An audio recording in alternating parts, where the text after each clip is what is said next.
Wait, let me just, oh, I can't do that. Okay, the notional valuation framework, how we calculate free collateral and how we determine how much accounts are allowed to borrow.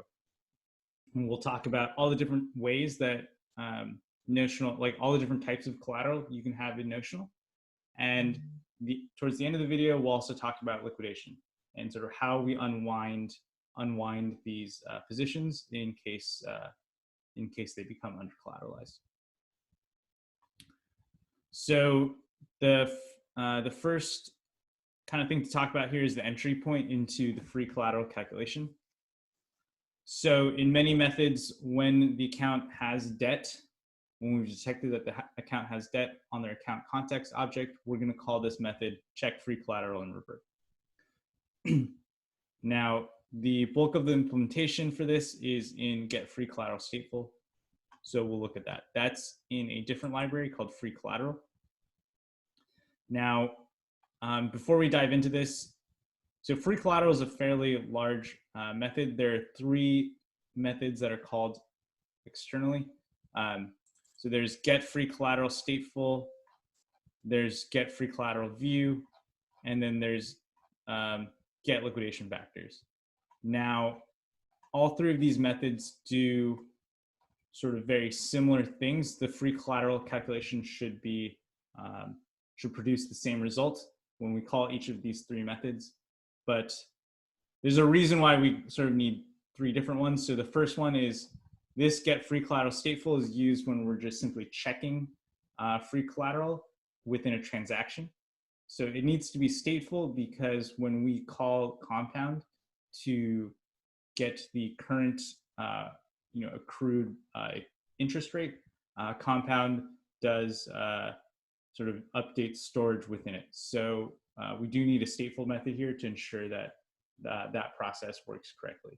We have a view version, which can be called by contracts from off-chain when they don't require sort of that update to the compound storage, and they simply want to get a value back. And the view method will also return sort of the components of the free collateral calculations, so it's a little bit easier for people to kind of see what's going on off-chain. And get liquidation factors is the method that we'll call when we enter liquidation. It also sort of collects additional data about the account as it's doing the calculation, so that we can use that data later when we determine how to liquidate the account. So with that, we'll take a look at how we calculate free collateral. There's really 2 components to an account's free collateral position. There is the cash balance and end token balances, which we calculate in one way. And then there is the portfolio value. So the portfolio value is sort of the aggregate value of Fcash and liquidity tokens, within the portfolio. Now, the one thing to note when we look at these functions is that the bitmap portfolio, again, is treated differently than the array type portfolio. So when the bitmap portfolio is set, we calculate these 2 components initially and convert them to ETH before continuing on. Now, the bitmap portfolio will never have assets in its array portfolio, so it'll simply skip this. And what it will do is get the currency any other currency balances it might be holding. So an example would be that a bitmap portfolio is enabled for DAI, so it's trading in DAI Fcash, but it could potentially be holding Ether as collateral in addition to DAI. But that's all to say. I think we wanted to, at this point, take a look at how we get the portfolio value first, and then we'll look at how we get the currency values. So we'll look at this method here, get portfolio and token value. So we'll call this get net cash group value first.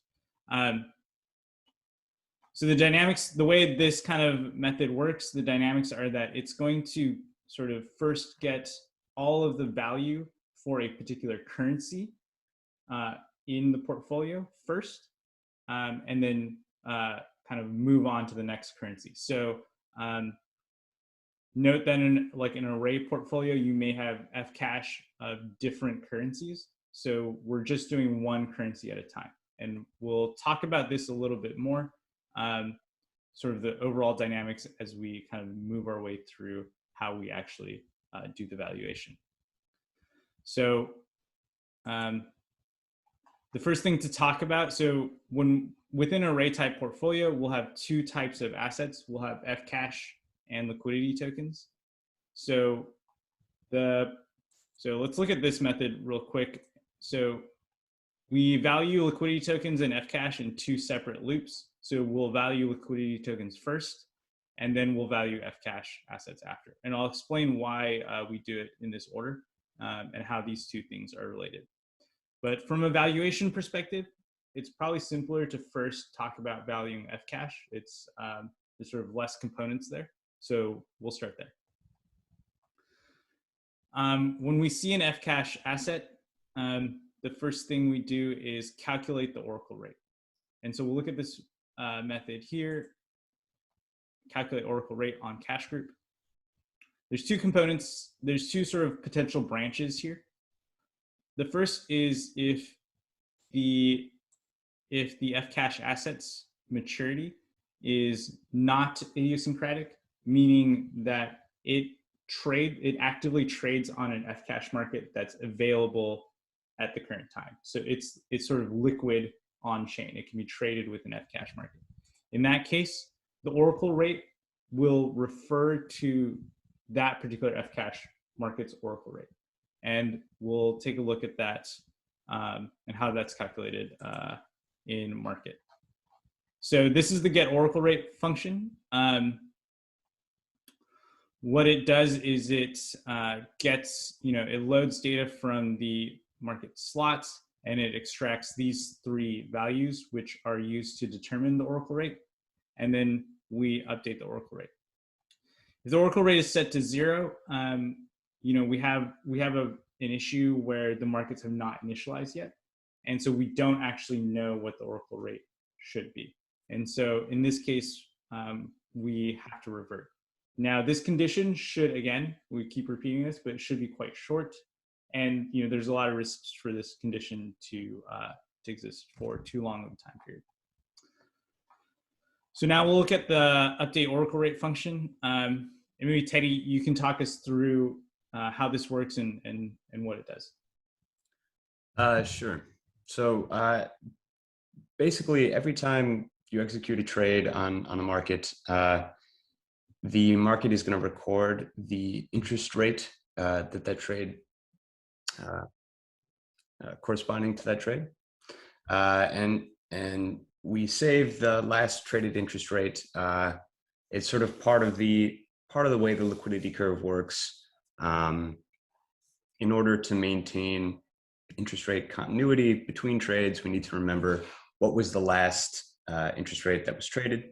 So that's the last implied rate there. Now, basically, the difference between the last implied rate and the oracle rate. So we use the oracle rate and not the last implied rate for the purposes of valuing Fcash. And basically, the reason that we do that is to add a safeguard against potential flash loan attacks. So the difference between the oracle rate and the last implied rate is the oracle rate is essentially, it's like a time-lagged rate. So the oracle rate does not update immediately. It updates over a time window, which might be 15, 30 minutes, right? So if the last implied interest rate, is 5%, and then somebody trades a huge, massively moves the market and moves the last implied rate to 10%, the oracle rate will not move immediately. And in fact, at the time of trade, it will not move at all, right? It will move from 5% to 10% over a period of time that is defined by governance and called the time window. And so basically the idea here is that if you did not have that lag, what you could do is you could take out a flash loan, move the interest rate from 5% to 10%, completely change the valuation of all portfolios that had that Fcash asset, and potentially liquidate them, and then pay back the flash loan, and just your general flash loan attack.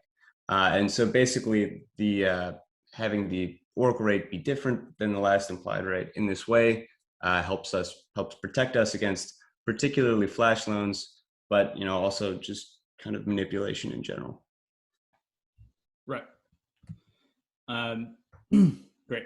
And I think the other thing, yeah, great. So then the other thing here that we want to talk about is sort of the second leg of this calculate Oracle rate function.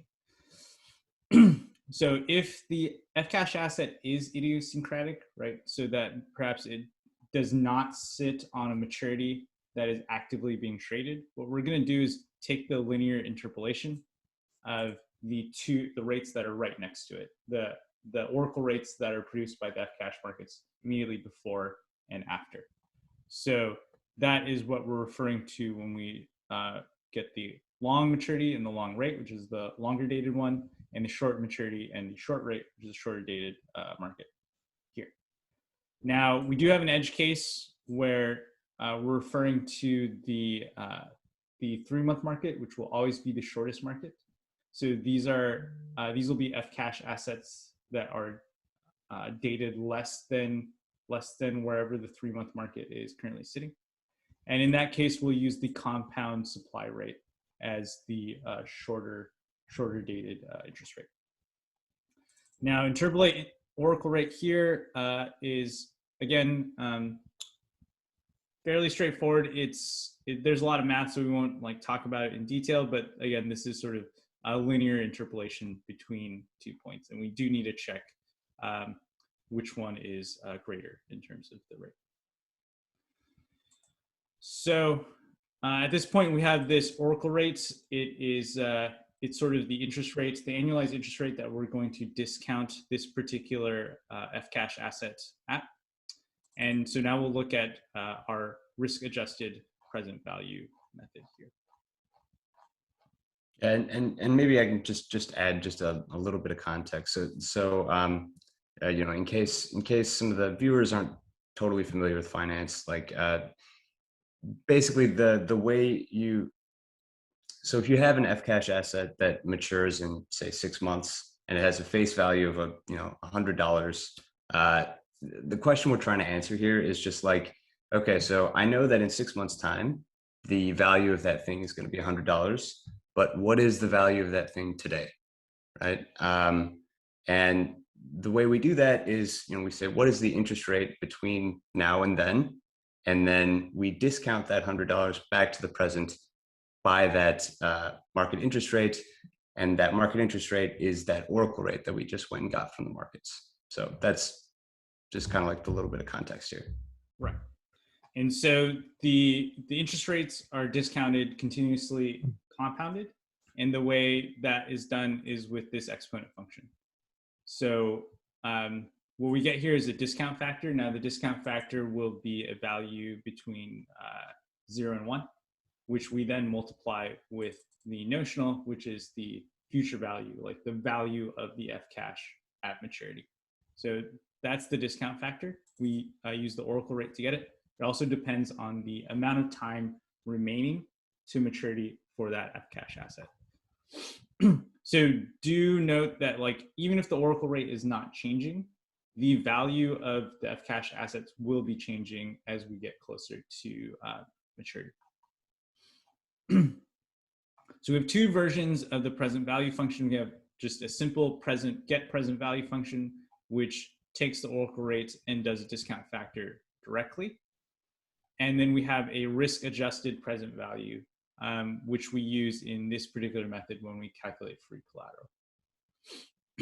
So Teddy, do you want to talk about how these two adjustments to the Oracle rate for positive Fcash and negative Fcash? Yeah. So okay, so I think the sort of the first thing to say here is that okay, so what we're trying to do is apply if you have some F cash and we're going to let you use it as collateral, we're going to apply some haircut to what is its true value, right? So we're not going to let you borrow against the full value of the F cash asset. We're going to apply some haircut. Now, the thing is, like, it's a question of how do you apply that haircut?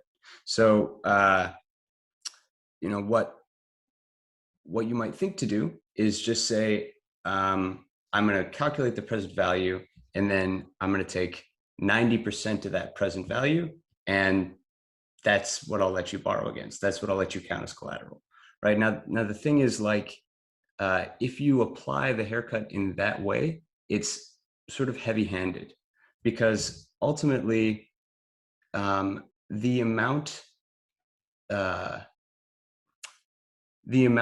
the value of that F cash asset can change is very dependent on its maturity.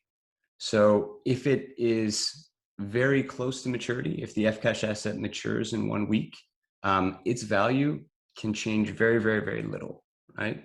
And because even if you have a big move in interest rates, because there's so little time to maturity, the F cash asset's present value barely moves. So in that context, it doesn't make sense to just take 10% of the value off of the net present value, right? And if you look at you know, an F cash asset that's a week to maturity versus an F cash asset that is 5 years to maturity, the value of that 5-year F cash asset can change an awful lot, like a lot, because there's so much time between now and maturity. So it does not make sense to use an absolute like 10% of the value, regardless, and just apply that haircut regardless of the maturity. So what we do instead is we adjust the interest rate that we use to discount the F cash asset back to maturity. So, and by doing it that way, by just moving the interest rate that we use to discount, we essentially like end up haircutting shorter dated assets less and longer dated assets more, which is what we should do. And so that's what we're doing here. So we're just like taking the Oracle rate, and if it's a positive F cash asset, we are increasing the Oracle rate, and if it's a negative F cash asset, we are decreasing the Oracle rate to account for the risk. Right. And so I just want to point out one edge case here. So we don't allow the, when we're adjusting it down, the Oracle rate, we don't allow it to go below 0, right? So what will happen in this case is that if the Oracle rate would go below 0 with this adjustment, we simply require that the account holds sort of the sort of full value of F cash at maturity against their debt, right? So we don't want to require them to hold more than like they'll actually need to repay at maturity. Okay, so that is how we value F cash. So when we go through this loop, we will discount every F cash asset based on its maturity, and we'll get what we just discussed as the risk adjusted present value. Now, do note, since we have two denominations here, again, we have the underlying denomination and we have the asset cash denomination. F cash is denominated in underlying, it's denominated in DI, and so we accrue value to this particular variable, which is denominated underlying, right? At the end here, we'll convert everything to asset cash denomination, and that's what we'll return. But do want to point that out. So now we'll talk about the liquidity token value. So do want to note here that in practice on Notional V2, the vast majority of users are going to be providing liquidity through end tokens and probably not hold individual liquidity tokens in their portfolio, but we do have this here in case that occurs. So we do allow you to provide liquidity sort of a la carte to individual markets as you want. So for liquidity tokens, the logic here is a little bit more tricky, but we'll walk through it here. So first, we'll check if we have a liquidity token in this position. and we will get all the market data. So with Fcash assets, we only need to know the interest rate to discount to present value. With liquidity tokens, we need to calculate what the claims are of both asset cash in the market and Fcash. And so we have two flavors of this particular calculation. We have a risk-adjusted flavor and a sort of vanilla, just get the actual value. And these calculations are fairly straightforward. So, we're just getting the proportion of these two asset cash and Fcash values in the markets. For the risk-adjusted or the haircut version, we're taking a percentage of that. So you can see that here. We'll apply a haircut, which is a percentage, which will discount the value that is being returned. The next step here is that we will need to net off the Fcash claim, which is going to be a positive value, with the potentially negative Fcash value that is in the portfolio as a result of initially providing liquidity. So what we're doing here is we're calculating the Fcash residual and taking the net present value of that first. If we didn't do this, we would end up sort of with a positive Fcash value that we would haircut and a negative Fcash debt that we would buffer, and sort of the account would have to hold a lot more sort of collateral than they actually require. I don't know, Teddy, do you want to add anything to that? Yeah. So I just I would just say that, like, so for these liquidity tokens, I mean, basically the valuation is it's reliant on the fact that these things are freely convertible to their claims, right? So I have a liquidity token, but literally at any time, I know exactly how much Fcash and cash I'm entitled to. And so we already know how to value cash. We know how to value Fcash. And so the way we value liquidity tokens is we just pretend that we would have taken their claims out and value those claims.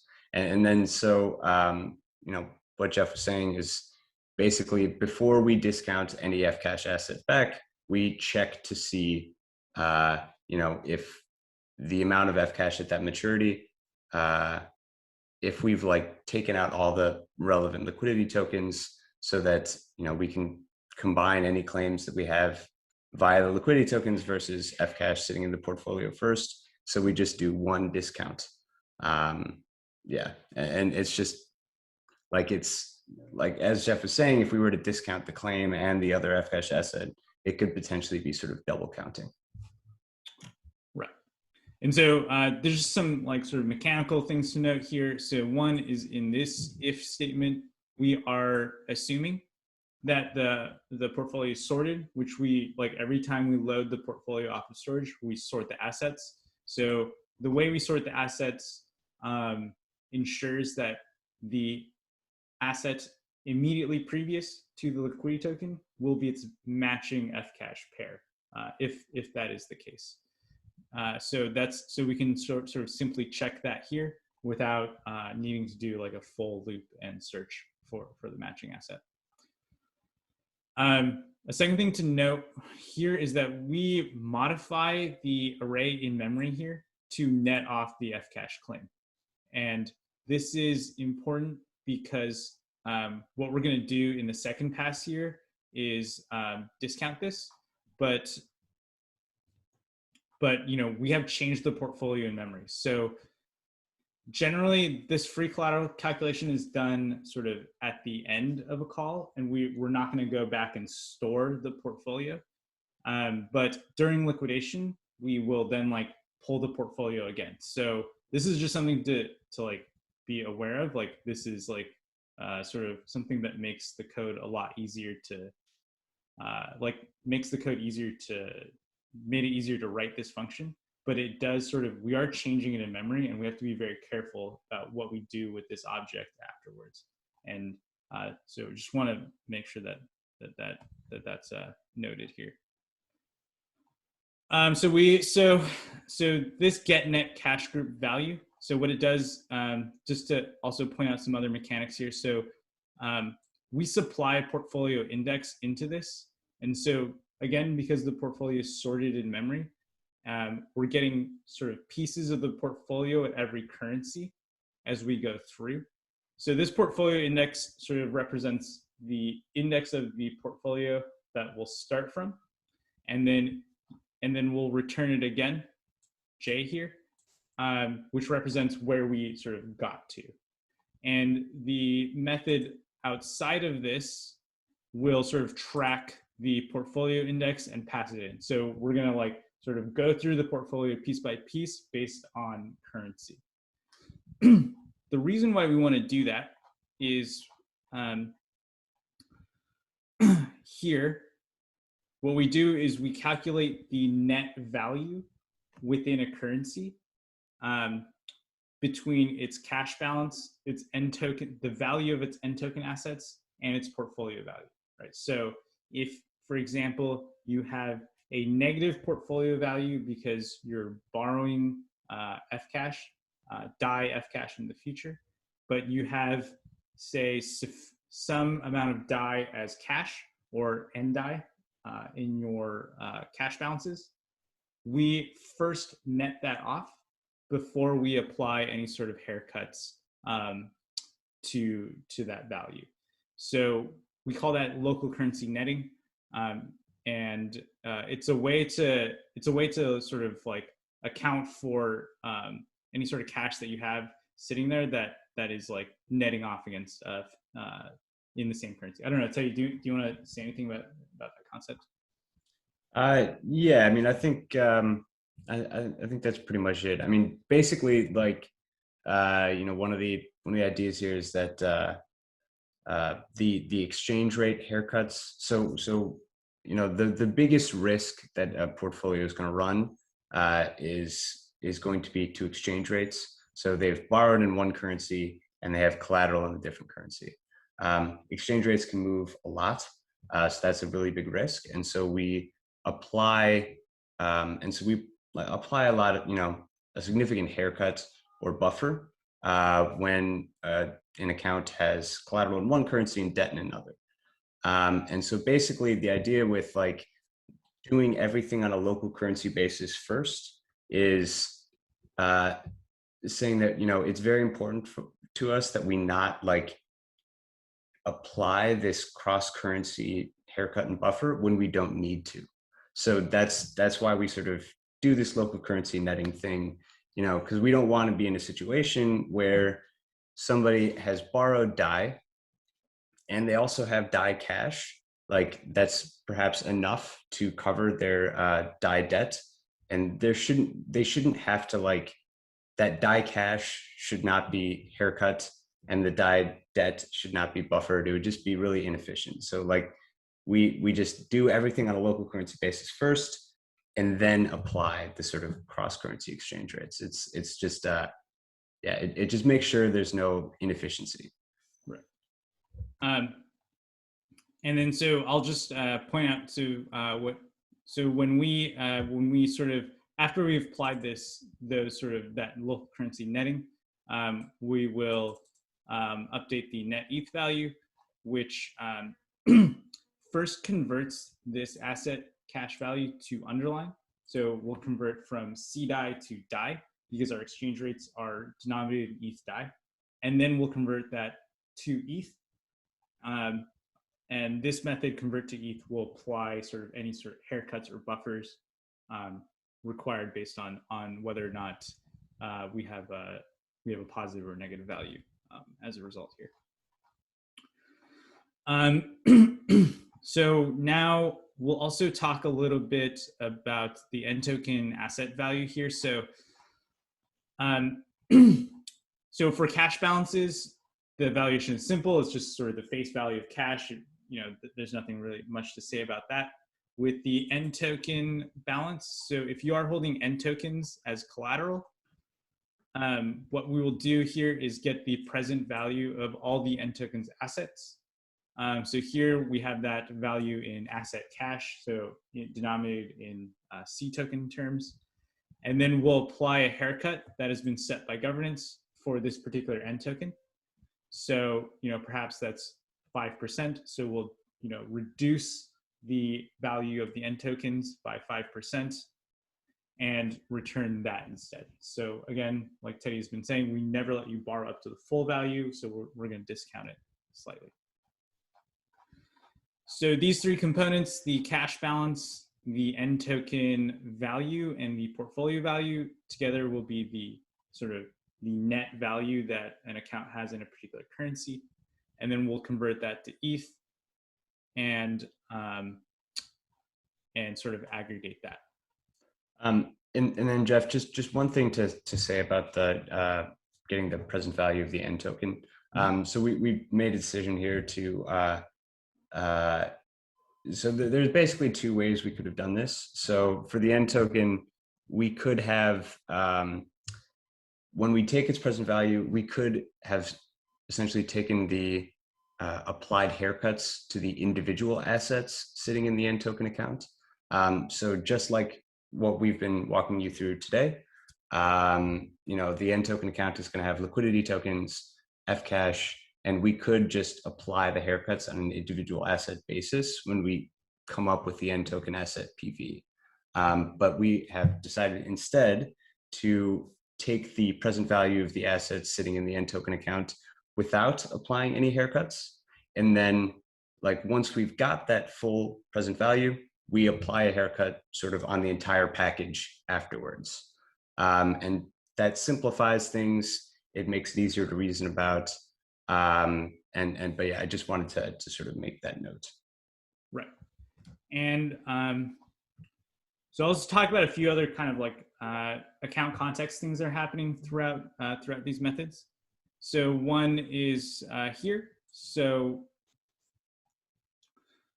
in this free collateral check, it's the only place where we actually look at every cash balance. So it's possible it's possible an account has multiple cash balances, and they're perhaps only ever trading in DAI, but they're holding ETH and WBTC as collateral against DAI borrowing. So typically when the user will trade in batch balance action, we're only really going to look at the DAI balance and sort of trade there. When we come into free collateral, we will look at all the currency balances. And so one thing we can do is check if any of those are negative. So if any of them are negative, we're going to ensure that the has debt, the has cash debt flag is set. But if none of them are negative, this is the only place where we'll actually check that. And so we'll update that accordingly here, so that if an account has sort of paid off all their cash debts, and they no longer have Fcash debts in the future, this is a way that that flag will actually get turned off. So they'll have to do an extra free collateral check to sort of have this have their context updated. Similarly, when we look at bitmap portfolios, so we can take a quick look at this get if cash net present value. So this is how we value the Fcash assets in a bitmap portfolio. We won't go into it. It's quite straightforward. We specify risk adjusted here. But since the bitmap portfolio can only hold Fcash assets, we don't have to deal with this kind of liquidity token handling stuff. So this is a lot simpler to deal with. But we also need to do similar checks to determine if the account has debt or no longer has debt. This is the place where we would actually know. And we update all the has debt flags accordingly. So the has debt flag is very important. We never want it to be wrong. So this is an area where it should be looked at very carefully. So that kind of concludes how we value a portfolio and check if the free collateral is sufficient. So this is the final check here. So looking at the ETH denominated free collateral, we always require that to be above 0 or equal to 0. If it's negative, that's when an account can be liquidated. And so what we'll do next is look at liquidation. Okay, so now we will talk about liquidation. And the thing to note about notional and liquidation is that, as we saw in the valuation framework, we allow users to get collateral from a lot of different forms, from cash balances, from end token balances, and then F cash balances as well. And then you can do that in multiple currencies. So what that is like a great benefit to borrowers. They can sort of they have a lot of optionality in how they collateralize their debts, and they can get a lot of capital efficiency from that. Now, the downside of this is that, you know, we also need to liquidate and unwind those positions in different ways if they do become under collateralized. So that's sort of kind of the preface of, like, you know, of the different types of liquidation actions that are available in Notional. So the liquidation actions, like from a user, like sort of external entry point, like calling perspective, are in these two files: Liquidate Currency action and Liquidate Cash action. So for each of the 4 different types of liquidation actions, we have sort of a calculate method, which is external. This is not a view function because it does go to compound and do the sort of interest rate accrual, so we get the most accurate answer possible.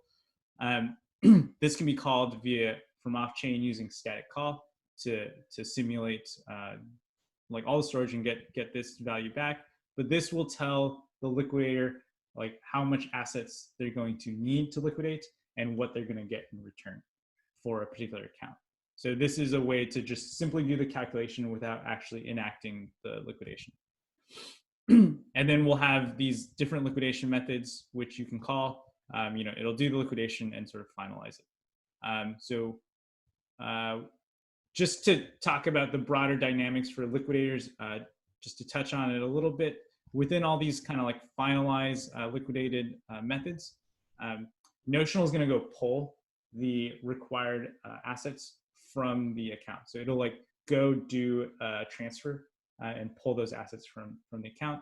So there's no need to sort of deposit those assets into Notional first, as you would if you're trading.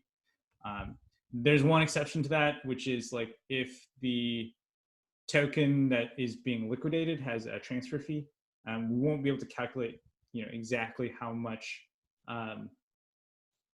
will be like left in Notional like after applying that transfer fee. So in that case, it needs to be deposited first. But generally, you know, if you're flash borrowing or you're like flash liquidating, simply have enough sort of assets in the liquidating contract for Notional to pull out, and it'll do that. So let's talk a little bit about the entry point, sort of like the initialization of like any liquidation action. So these are common to all the liquidations. Is this method we call pre-liquidation actions. So it's going to call this free collateral external library first. Let me pull that up.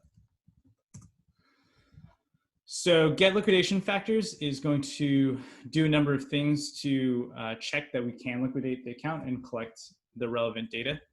So it's going to first settle all the assets and finalize that.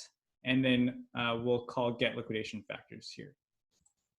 So get liquidation factors is going to do the same calculation that we saw in free collateral with the sort of added, I guess, feature of collecting different pieces of data for the relevant currencies. So all liquidations will specify a local currency.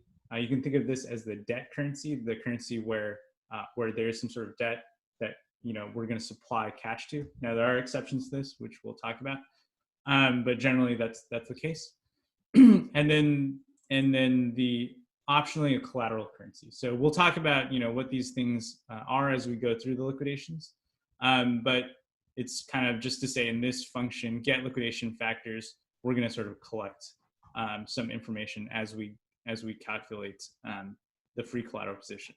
And so, you know, we'll kind of require that the account is negatively collateralized here before allowing it to proceed.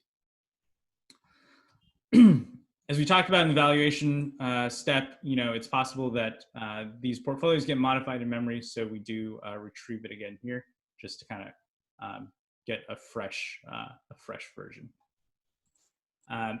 So looking at the liquidation factors struct, you know, these are all the sort of pieces of data that we're going to collect. A lot of these are just sort of a way to kind of make sure that we had the data available to us, but did want to point out these three particular values, which are kind of important to how we calculate the amounts and how much we're going to liquidate and how we're going to liquidate. So maybe Teddy, do you want to talk a little bit about what these values mean? Sure. So yeah, so the net ETH value is just going to be like, what's your total free collateral value, and then the local asset available and collateral asset available. If you call in the free collateral calculation, the way we do it is we calculate local currency figures prior to applying buffers and haircuts as we convert them to ETH. So these local asset available and collateral asset available figures are those local currency free collateral figures before they were converted to ETH and had the haircuts and buffers applied. So that's what those things are. Now, the reason why we need them,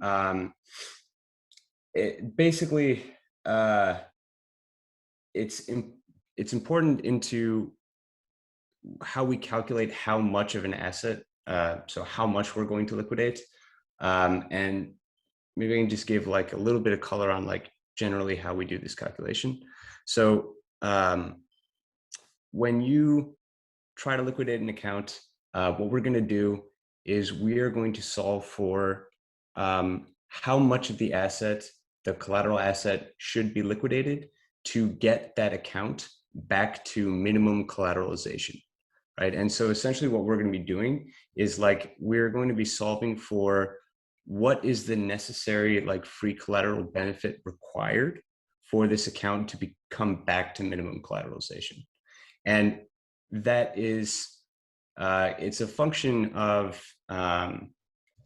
several things, but it is, principally a function of the sort of the haircuts and buffers that are applied to the debt and collateral currencies, because basically, as you liquidate, the local asset available is going to change, and the collateral asset available is going to change as well, right? And so what we're doing is we're saying, okay, so if we liquidate this much, we know that we're going to have less collateral available, and we know exactly what that impact is going to be on the overall free collateral figure, and we know we'll have this much more local asset available.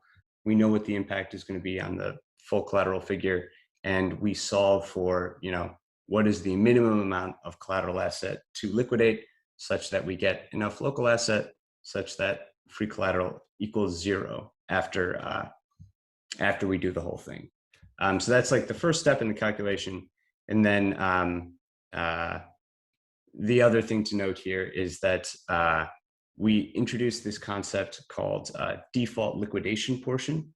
Yeah, so there it is right there. And basically the idea here is that if we solve for liquidating an account such that it just goes back to minimum collateralization, basically it's not great because it actually incentivizes a liquidator to wait until the account becomes like significantly under collateralized prior to liquidating, because if the liquidator tries to liquidate the account immediately upon under collateralization, they won't be able to buy very much collateral, right? So there's not going to be much of a profit incentive for them to do that because they need to buy very little collateral just to get the account back to minimum collateralization. So what they'll actually do is like wait until the account is like, much closer to insolvency than we are comfortable with prior to executing the liquidation. And so what this default liquidation portion does is it says like, even if, essentially we are going to allow the liquidator to purchase an amount of collateral that will push the liquidated account into, past minimum collateralization.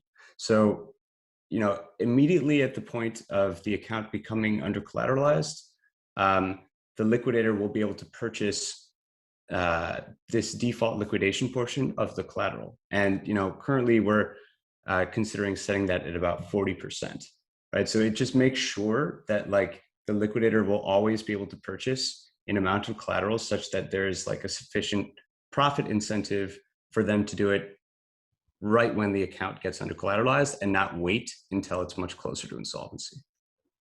Right. And just to kind of talk through these three if statements, just to clarify the intention here. So this is sort of like a helper function that we use throughout all the different liquidations. The initial amount to liquidate is sort of what Tay was talking about, the kind of minimum sort of threshold. If that's, we can't liquidate more than the max total balance of any particular asset. So, we'll set it there. If that is less than what's allowed, which we know is less than the total balance here, we allow the liquidator to go all the way up to this max allowed, which is the default liquidation portion. So this is what Teddy was talking about. And the liquidator can also specify a maximum that they're unwilling to go past. So for like extremely large accounts, maybe like, you just want to liquidate a smaller portion of that. So users can specify that. If the user specified maximum is set to 0, we're just going to go with these defaults here. So now we're going to talk about these different liquidation types. So we won't talk about finalization. This is more just kind of like bookkeeping and making sure like assets are transferred properly. It is important to look at, but we won't really dive into that in this video. Now, so all these methods for liquidation are split up into two libraries: Liquidate Currency and Liquidate Fcash. So we'll take a look at Liquidate Currency first. So within Liquidate Currency, what we're doing is we are liquidating debts that are collateralized by cash balances or end token balances. And so those cash balances and token balances can be located in two places. One is the same currency as the debt, which we call local currency liquidation. And then the other place is in a separate currency, right? So like you can think of it as like ETH DAI as like a liquidation type. And we call that collateral currency liquidation.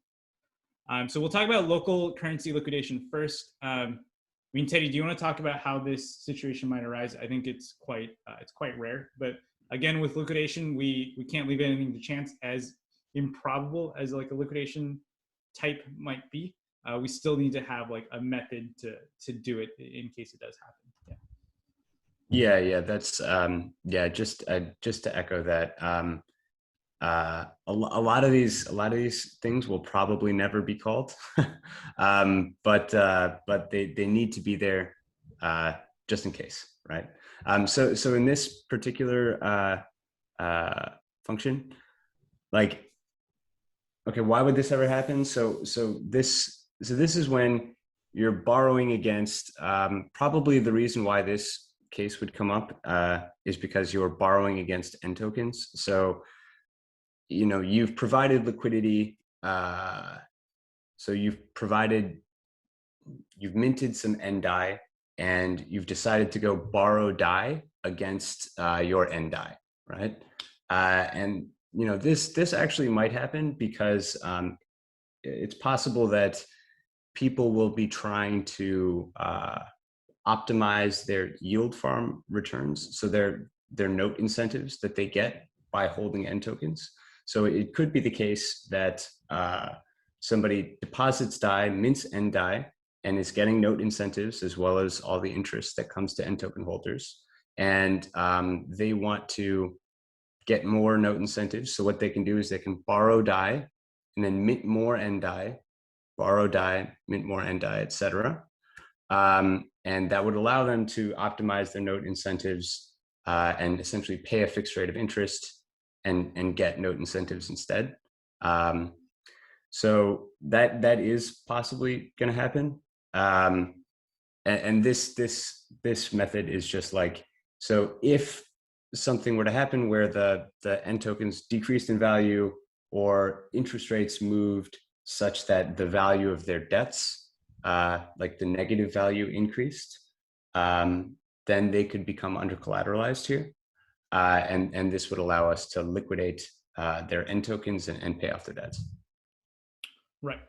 And so we'll just kind of go through this at a high level here. So we're going to convert how much negative collateralization there is given kind of like the buffer. Again, like there has to be debt here for this liquidation to occur. And we're going to basically seek out sources of cash to liquidate. So one is liquidity tokens, right?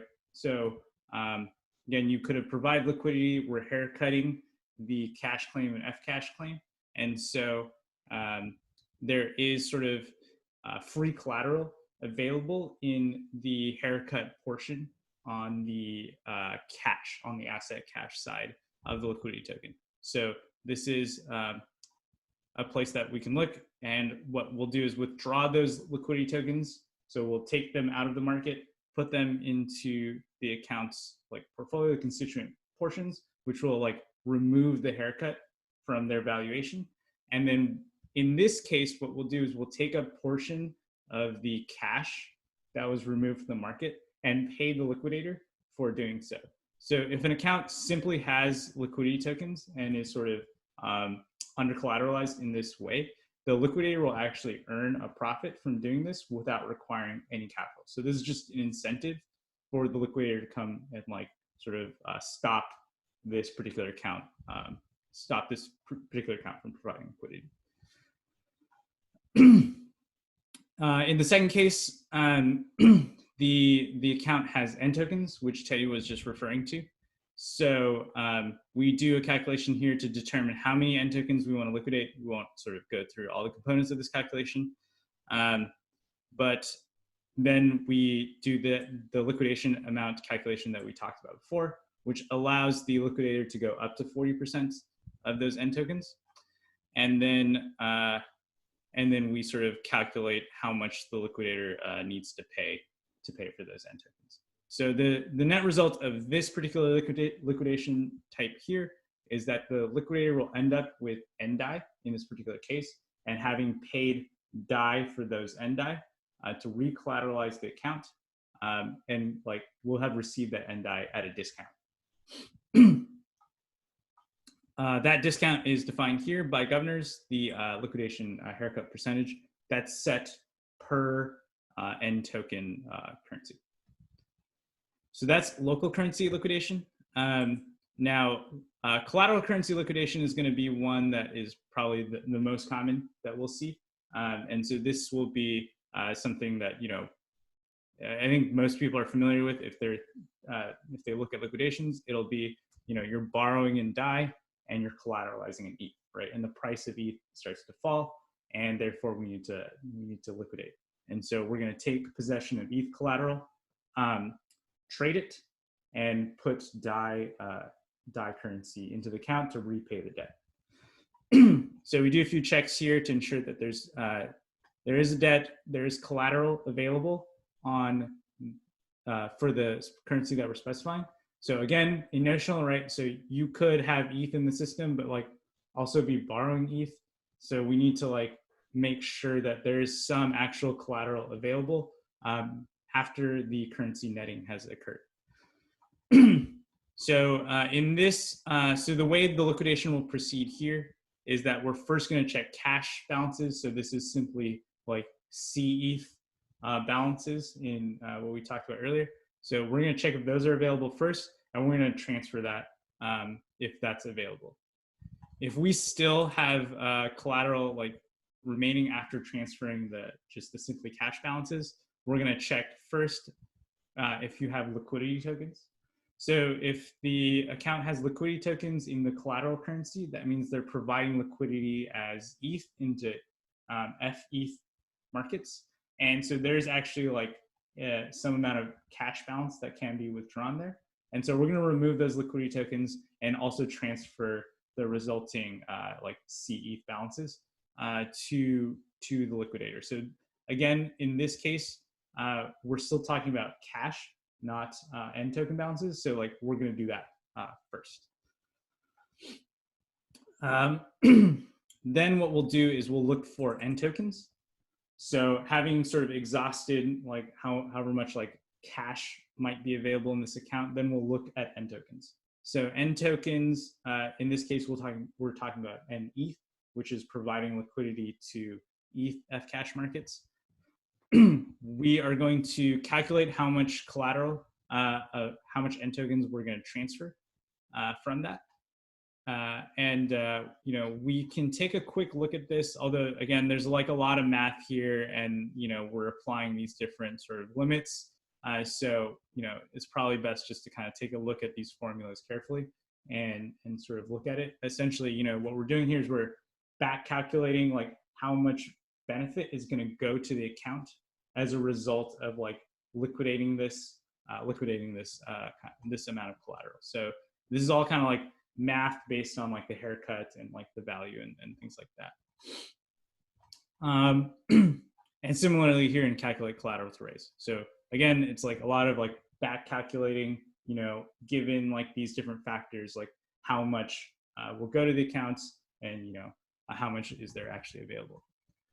And the last thing we do here is that we calculate how much local currency, how much like DAI in the case that we're talking about here, is required from the liquidator to like gain possession of these assets that they're going to receive, right? And this is again always done at a discount, which will give the liquidator their profit. So, you know, we did this at a high level. There's like a lot of math in here. You know, we've tried to put comments in here that sort of outline the proofs and like how these calculations work. So, you know, I think it's important to look at those carefully and make sure the code actually reflects that math. So the second type of liquidation is Fcash. So Fcash liquidation occurs, maybe Teddy, do you want to talk a little about Fcash liquidation like broadly and like what's happening here? Sure. So basically, I mean, this is just in the event that that you're using Fcash as collateral to borrow against, right? So in the local liquidation here, it's just, I mean, we'll see if this ever happens. But theoretically, you could use you could lend in one maturity, like you could lend for 1 year, and you'd get 1 year Fcash. And then because that 1 year Fcash has collateral value, you could then borrow against that in say 6 months at the same in the same currency, right? So what you'd be doing is like you're borrowing DAI for 6 months and then lending that DAI you just borrowed for a year, right? And the reason why you might want to do that is because the shape of the interest rate curve is such that you'd be borrowing at a cheap rate and lending at an expensive rate and earning the spread between the 6 month interest rate and the 1 year interest rate. So that is something you might actually want to do. It's maybe a little bit advanced for a lot of people, but it's something that is certainly done in traditional financial markets, and we do expect will be done here as well at some point in time. But basically, yeah, the idea is that you're borrowing in the same currency as you're lending, and so you know your collateral is that Fcash, and this is just a way of unwinding that position, right? So it's allowing the liquidator to purchase the collateral Fcash asset. Right. So just to kind of look at these methods from the entry point. So we have these calculation methods that tell you what's going to happen. Now, when you liquidate Fcash locally, you're going to specify, and when you liquidate Fcash in both these scenarios, you're going to specify what maturities of Fcash as a liquidator you want to purchase, and you can also specify sort of the cap, the maximum amount of that particular Fcash asset that you want to purchase as well. So looking at liquidate Fcash in local currency.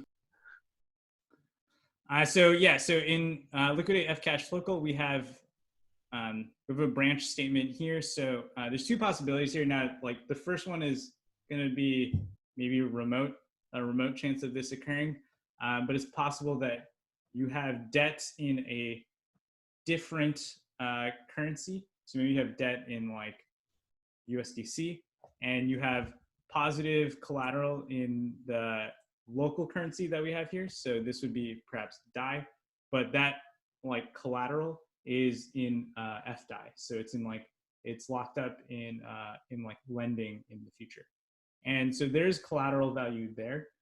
It's the difference between it's essentially the haircut on the FDI as you come to present value. So what we allow the liquidator to do in this case is to sort of unwind that haircut on that FDI by purchasing at a discount and putting like DI cash into an account. Now, sort of the collateral benefit here is going to be quite limited because like that haircut is not going to be large. But it is a possibility that this is like the last way you can maybe liquidate an account. And so we make it available here. The more common, the kind of what Teddy was talking about earlier about like lending and borrowing the same currency. In that case, the source of the debt will be in this currency, and local asset available will be negative. And so what we're trying to do here is purchase enough of that FDI, the positive source of collateral, convert it into cash enough to like bring the account back into a positively collateralized position. So what's going to happen here is we're going to look at all the maturities that the liquidator has specified, and then we're going to calculate sort of these factors, sort of what is the risk adjusted. So like, what do we value this Fcash asset at within the free collateral framework, and then what do we value it at in present value terms for the liquidator at the discount that they're going to purchase at. Those two factors will define sort of the difference here. Those two factors will define sort of the net benefit given to the account as we convert those Fcash balances into cash, right? So that's kind of like the amount of benefit coming back to the account. And so, this is all kind of like math here done to then calculate how much Fcash will actually transfer. Again, this will go up to the 40% thing or higher if required. And then we do have another special case in this liquidation, which is that it's possible that this liquidation actually occurs in reverse, so that an account actually doesn't have positively valued Fcash. They have negative Fcash and a cash balance, and there's like not enough cash balance to cover the negative Fcash present value. Teddy, do you want to talk about that? Yeah. So I like we don't think this is going to happen. I mean, the way that like this possibly could happen is that if an account had done one of these spread trades, these curve trades where they're lending on one maturity and borrowing from another one. Let's say they got liquidated. So a liquidator purchased the positive Fcash asset and like put cash into their account. And now what they have is positive cash and just a debt, right? And like, maybe it's the case that like, although it seems unlikely, but like maybe it's the case that that the value of their debt increases, or they borrow more or something, and then the value of their debt increases, and they're under collateralized where they have C tokens and just an Fcash debt. And this is essentially the method where we handle that. And what we do is like, we allow the liquidator to essentially assume that position. So the liquidator is purchasing their cash and assuming their debt at like a favorable interest rate. And like, this seems like kind of a weird thing for a liquidator to do, to take on debt as part of a liquidation. But I like, just to kind of like close the loop here, like what we would anticipate the liquidator to do is, it wouldn't be that the liquidator is just like gonna take a debt and then go away. What they would do is purchase this cash, assume this debt, and then within the space of the same transaction, they would lend the cash that they just purchased in liquidation to offset the debt that they assumed. And so they would like earn an arbitrage spread. So they wouldn't actually be incurring a debt as part of the liquidation, they would still earn their like no arbitrage P&L. So yeah, so that's kind of like what we would expect to happen. Again, this case is going to be pretty rare, but just in the event that it does happen, we handle it, and there's nothing special required from the liquidator here, really. It's still the same, like you do the liquidation, you do the offsetting transaction, you end up with zero position and just positive profit. So we can be reliably sure that the liquidator is going to do it. Right. And so kind of like the final bits of this is just kind of like adding up the cash and what's required. Being careful to kind of like ensure that we're always like in the right denomination here. And as we loop through this, what we do is we like deduct. So we sort of calculate how much like DAI like needs to be put into the account to like bring this thing back into like collateralization, and then we sort of like as we loop through, we sort of deduct like how much benefit we've added, and we break when we hit this sort of dust amount here. Now we'll just talk about the last liquidation type here, which is like F-cash cross-currency liquidation. So what's happening here is essentially that you have F-cash collateral in one currency, like F-ETH. So instead of like minting an ETH, you've like decided to lend ETH to some future date, and then you're borrowing against that F-ETH, right? So you might be borrowing DAI against that F-ETH. Now, what a liquidator is going to do here is they're going to put DAI into your account to repay the DAI debt, and they're going to take possession of F-ETH. So there's sort of like two layers of benefits that are going to the liquidated account here. One is the conversion of the F-ETH, like the removal of the haircut on the F-ETH as we bring it back to ETH cash. And then the sort of the exchange rate conversion going from ETH to DAI, right? So the liquidator is going to kind of like get benefits from both of those, and that's sort of like accounted for here. So you can see one we call the collateral benefit, that's the exchange rate benefit, and the other one we call the F-cash benefit, which is like removing that haircut and taking that ETH back into cash. So again, there's like a lot of math here as we kind of calculate the size of these two benefits and sort of determine like how much cash we're going to allow the liquidator to purchase.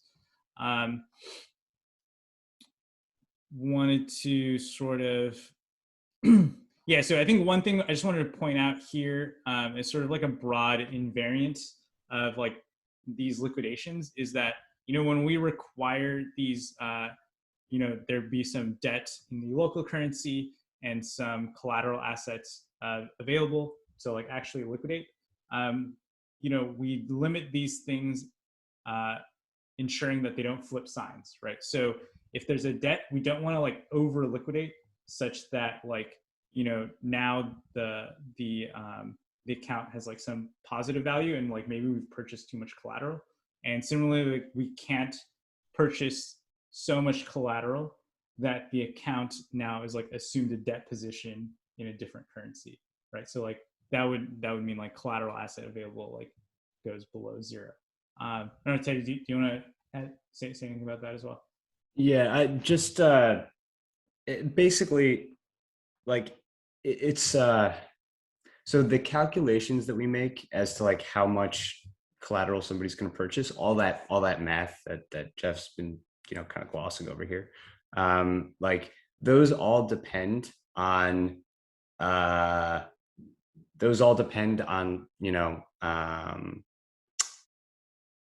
local asset available and collateral asset available being a certain sign, right? So once local asset available like flips sign, the assumptions we make in those calculations kind of no longer hold.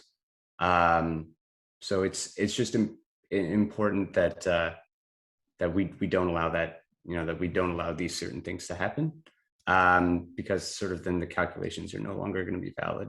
So like what can happen, just to give an example here, is like, so if local asset available goes positive, it can be the case that, the collateral asset, so the haircut applied to the collateral asset is greater. Is that correct? Yeah, then the haircut applied to the local asset. And so actually like, or wait, I think it's the other way around. But the idea is that like decreasing the collateral asset to increase the local asset, if they're both above zero, can actually decrease net free collateral. And that can never happen if the collateral asset is positive and the local asset is negative. But it can happen if they're both positive, depending on the relevant haircuts. Right. So anyway, the point is that like all our calculations are based on those, both the local asset and the collateral asset kind of staying the same sign. Yeah. Right. And so like, just to kind of like show you where that's sort of implemented. So for this collateral, like this cross currency F cash liquidation, this is a little bit like, like it's just a little bit more to sort of account for this. So we like essentially do that here. We actually update these two values as we're looking through, as we're liquidating these assets. We're sort of calculating where these two values will be, and we'll stop it out when they do, like if they do sort of cross signs. So that is like kind of a high level of what's going on here in liquidation. Like obviously we didn't get into all the math, but we've tried to put all of the relevant sort of formulas and calculations in here, and we hope that this was helpful in understanding liquidation in Notional. Thanks for watching, and